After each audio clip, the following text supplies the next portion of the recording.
দোস্ত, তোর খবর কি? আর বলিস না রে দোস্ত, 3বার ফেল করেছি। এবার ফেল করলে আব্বু একটা রিক্সাওয়ালার সাথে বিয়ে দিবে। আল্লাহর কাছে দোয়া করছি যাতে পাশ করি।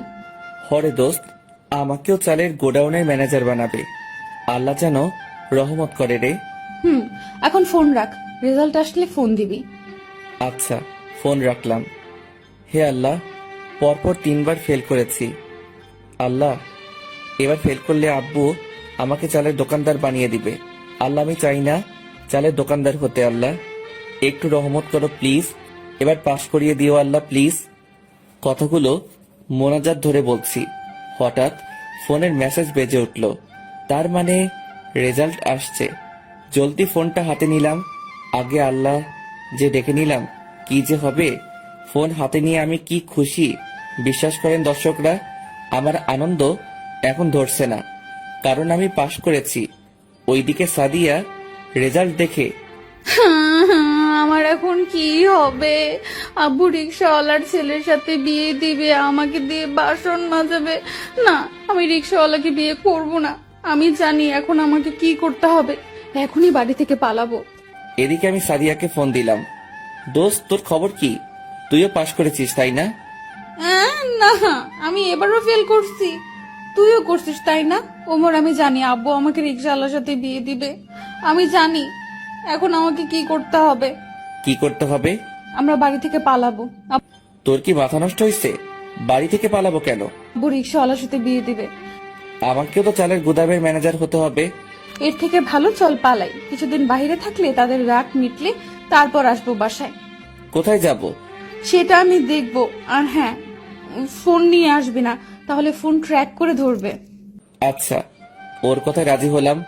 যদিও আমি পাশ করেছি, কিন্তু ওর ফেল করেছে, তাই আমিও ফেল করেছি বললাম। কেন বললাম সেটা ধীরে ধীরে গল্পে জানবেন। ওহ রে, আপনাদের তো পরিচয়ও দেইনি, একা একা বকবক করছি।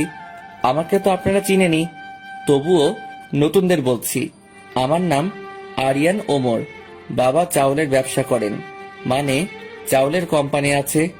অতটা ধনী না আমরা। আর এতক্ষণ যার সাথে কথা হলো সে আমার বেস্ট ফ্রেন্ড সাদিয়া। আপাতত এতটুকুই যথেষ্ট। এখন গল্পে আসি। ব্যাগপত্র নিয়ে বের হলাম, ফোনটা রেখে আসলাম। এসে রাস্তায় মোড়ে দেখলাম সাদিয়া আগে থেকে দাঁড়িয়ে আছে। এখন কোথায় যাবি? তুই আগে স্কুটারে উঠ। উঠলাম।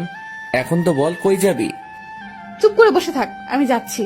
সাদিয়ার স্কুটারে বসে আছি, ও চালাচ্ছে। একটা মেয়ের পিছনে ছেলে। অনেকটা রাস্তা চলে আসছি, আমাদের শহর ছেড়ে এসেছি। আর পাবে না। ওই ওই, বাইক থামা। কেন, কি হয়েছে? থামা বলছি, থামা থামা। কি সমস্যা তোর? তুই এখানে থামালি কেন? এখন আমরা অনেক দূরে চলে আসছি, শহরের বাহিরে। আর খুঁজে পাবে না। কিন্তু আমরা কি ঠিক কাজ করছি? তাদের না বলে চলে আসছি। তারা তো অনেক চিন্তা করবে। আর ওইসব বিয়ের কথা এমনি ভয় দেখানোর জন্য বলেছে, যাতে ভালো করে পড়াশোনা করিস। কিন্তু তুই তো ফেল করছিস। তুইও তো ফেল করছিস, আর এত রাস্তা এসে বলছিস চলে যাবি? যা তাহলে, আমি একাই চলবো। দেখ, পাগলামি করিস না। চল বাসায় যাই, বাবা মা চিন্তা করবে। তুই যা এখান থেকে, যা।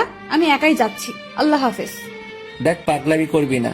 তুই ভালো করে জানিস আমি তোকে রেখে কোথাও যাব না। তাহলে বকবক করছিস কেন? চল। আচ্ছা, কোথায় যাবি এখন তো দয়া করে বল। রাত তো নেমে আসবে, এখনই পকেটে বেশি টাকাও নেই যে হোটেলে যাব। আমার একটা ফেসবুক ফ্রেন্ড আছে, ওর বাসায় যাব। আগে থেকে বলে রাখছি। ছেলে না মেয়ে? মেয়ে। ঠিক আছে, এবার তুই পিছনে বস, আমি চালাবো। আচ্ছা চল। বাইক চালাচ্ছি, সাদিয়া পিছন থেকে করে হাত দিয়ে বসে আছে। আসলে আমরা অনেক বেশি ক্লোজ বন্ধু, একে অপরকে ছাড়া অসম্পূর্ণ। কই রে তোর ফ্রেন্ডের বাড়ি? সামনে ওই গলিতে যা। ফোনটাও নিয়ে আসতে না করলি, এখন খুঁজে বের করবি কি করে? ওর বাসা থেকে এগিয়ে আসবে। কই তাহলে?